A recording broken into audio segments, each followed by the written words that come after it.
मेरे पिता का अपमान किया है, मुझे नहीं मेरे पिता को गाली दी है। और सुन एक दिन वो होगा। दुर्योधन बोला सुनिए,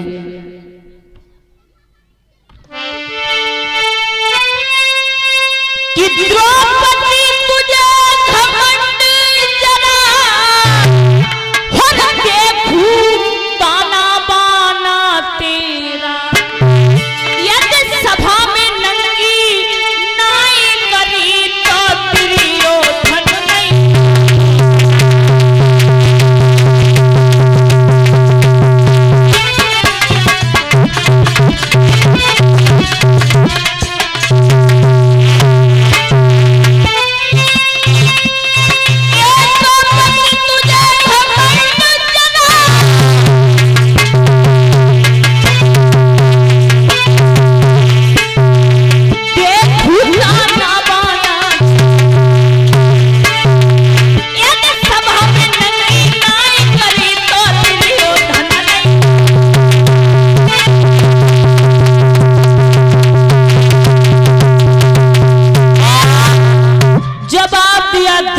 तुझे घमंड जरा देखूं ताना बाना तेरा, यदि सभा में नंगी नाई करी तो दुर्योधन नहीं मेरा।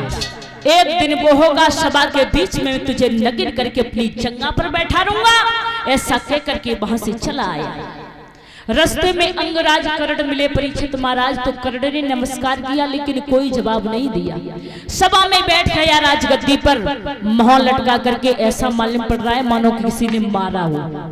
थोड़ी देर में देखा तो झूमता हुआ मामा शकुनी चला आ रहा है। जैसे ही मामा शकुनी को देखा दुर्योधन ने, मामा शकुनी ने कहा क्या बात है वान्यश्री, अरे बहु भानुवती से झगड़ा हो गया। मामा श्री जले हुए नमक ना छिड़के, यहाँ तो आग जल रही है। अरे क्या हुआ? जवाब दिया मामा क्या बताऊं, बात तो बताओ बात क्या है? बात ये है मामा, कुछ पांचाली द्रौपदी ने हमारा नहीं हमारे पिता का अपमान किया है, हमसे अंधे का अंधा कहा है।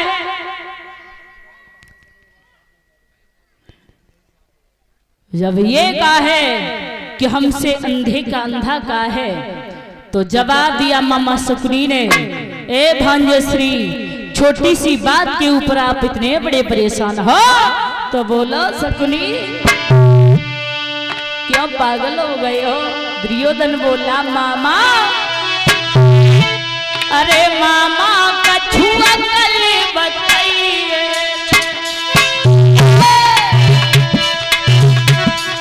हाँ मामा कछुआ कल बताइए,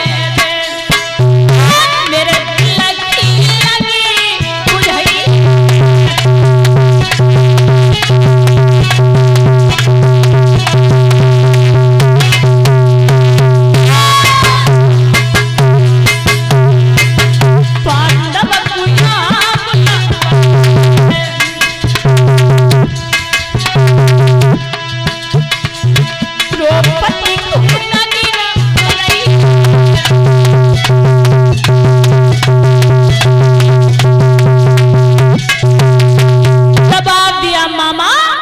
ऐसा उपाय करो जो पांचाली सभा के बीच में नग्न हो जाए। शकुनी बोलो लाला, अगर पांडव यहाँ आ जाएं और जुए के खेल के लिए राजी हो जाएं तो मैं तेरे जिंदगी के फांसे पलट दूंगा। मेरे श्रोताओं, आज दुर्योधन ने धृतकीड़ा का निमंत्रण देकर के पांचों भाइयों को उस सभा के मध्य में बुला लिया। धर्मराज धर्म पर चलने वाले हैं, धर्मराज को नहीं पता हमारे साथ में क्या होने वाला है। पांचों भाई बैठ जाते हैं। दुर्योधन बोला भैया, बोलिए भैया क्या बात है? भैया हमारा मन ऐसा कर रहा है, ऐसा लग रहा है हमें कि हम कोई खेल खेलें जिसमें ये पता चल जाए कि किसका नसीब तेज है। धर्मराज बोले पागल हो भैया, अरे ये भी कोई खेल होता है जिसमें ये मालूम पड़ जाए किसका नसीब तेज है? दुर्योधन बोला भैया होता है, वो खेल है जुए का। अरे भैया जैसे जुए का नाम लिया, जब जुए का नाम लिया तो धर्मराज बोले, ए दुर्योधन, तुझे शर्म नहीं आती है जो अपनी जबान पर ऐसा शब्द निकालता है? तू शायद नहीं जानता कि जब हम जैसे लोग जुआ खेलना प्रारंभ कर देंगे तो इन साधारण लोगों का क्या होगा? जुआ खेलना महापाप है। जवाब दिया है धर्मराज ने, जुआ खेलना महापाप, संतान मिटे होबे ख्वारी, बुद्धि विवेक ज्ञान न सजावे, और जग में हंसी होए। जुए का खेल हम नहीं खेलेंगे। दुर्योधन बोला, वैसे ही डर गए, अरे कोई सच का जुआ नहीं, झूठ का जुआ खेलेंगे। धर्मराज बोले, अच्छा हाँ, लेकिन महाराज कहते हैं ना, विनाश काल विपरीत बुद्धि, जब विनाश का समय आता है तो ये बुद्धि काम नहीं करती है। लेकिन महाराज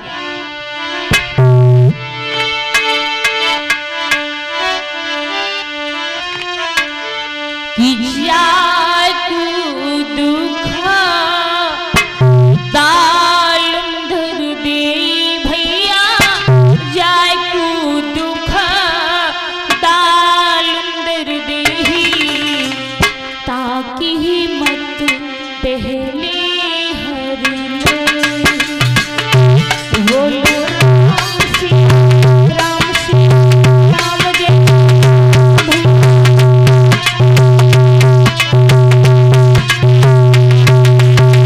तालियों का सहारा देते हुए बोलो, बहुत सुंदर महाराज।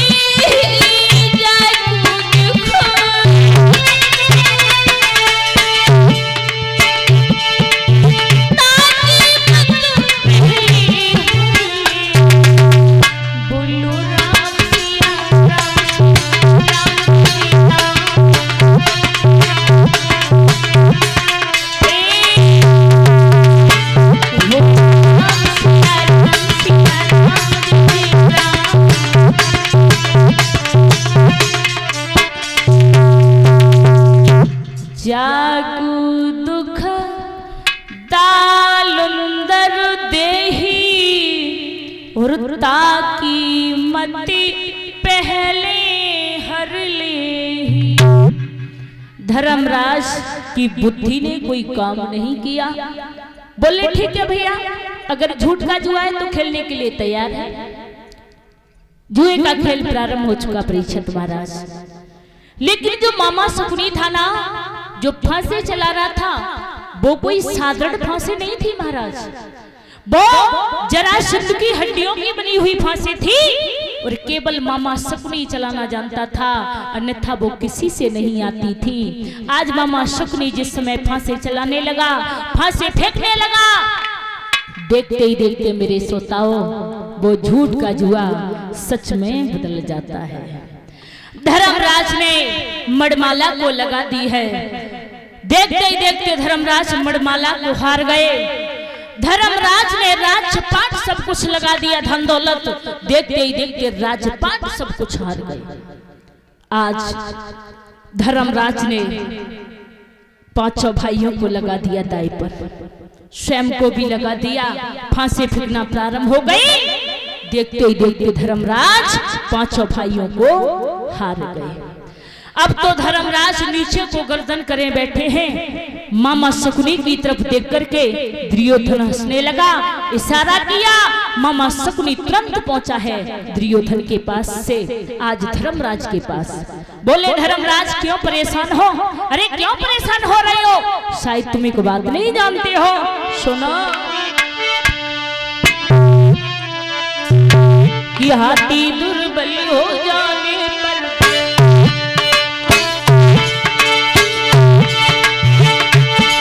हाथी दुर्बल हो जाने पर, फिर भी हाथी कहलाता है।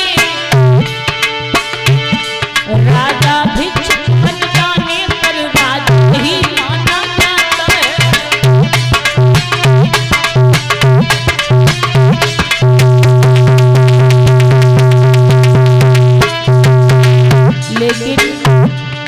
बोलो मामा सुकनी ओ धर्मराज। कुछ बात आपके राज ये तो रब की नादानी है। बेटा बदले के लिए अभी द्रौपदी महापटरानी है।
आज मामा शकुनी ने कहा हाथी दुर्बल हो जाने पर फिर भी हाथी कहलाता है, राजा भी चुप बन जाने पर राजा ही माना जाता है।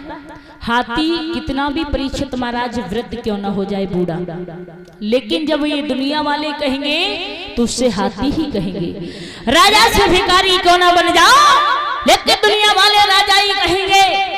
कुछ पास आपके रहा नहीं, ये तो नृप की नादानी है। बदले के लिए भी बाकी द्रौपदी महापटरानी है। जैसे द्रौपदी का नाम लिया, पितामह भीष्म गुरु द्रोणाचार्य कृपाचार्य बोले, ए शकुनी, एक नारी का नाम लेते हुए तुझे शर्म नहीं आती है? लेकिन ध्यान रखना, धर्मराज की बुद्धि ने कोई काम नहीं किया। देवी द्रौपदी को दाएं पर लगा दिया, फांसी फेंकना प्रारंभ हो गई। देखते ही देखते धर्मराज अपनी प्राण प्यारी द्रौपदी को जुए में हार जाते। बोली गोविंद भगवान की। जैसे जुए में हारे, दुर्योधन जाकर के राजगद्दी पर बैठ गया, आवाज लगाई, ए दुशासन। दुशासन जैसे ही पहुंचा, पांचों भाइयों की नीचे को गर्दन है। जवाब दिया, बोलो भैया, जा करके पांचाली को लेकर के आ, सभा के बीच में ला करके नगिन कर दे और मेरी जंगा पर बैठा दे, तभी मेरे दिल को तसल्ली मिलेगी। आज बोला है दुर्योधन, और क्या बोला? अरे कहरो अभिमानी, कहरो अभिमानी, लाला अंधभूप को जायो।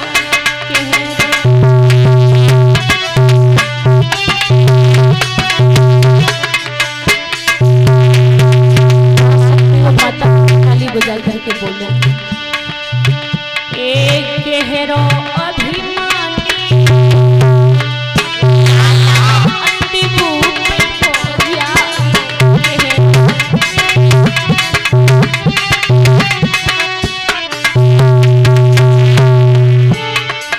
दुर्योधन क्यों बोलो है, भई मुई मेरा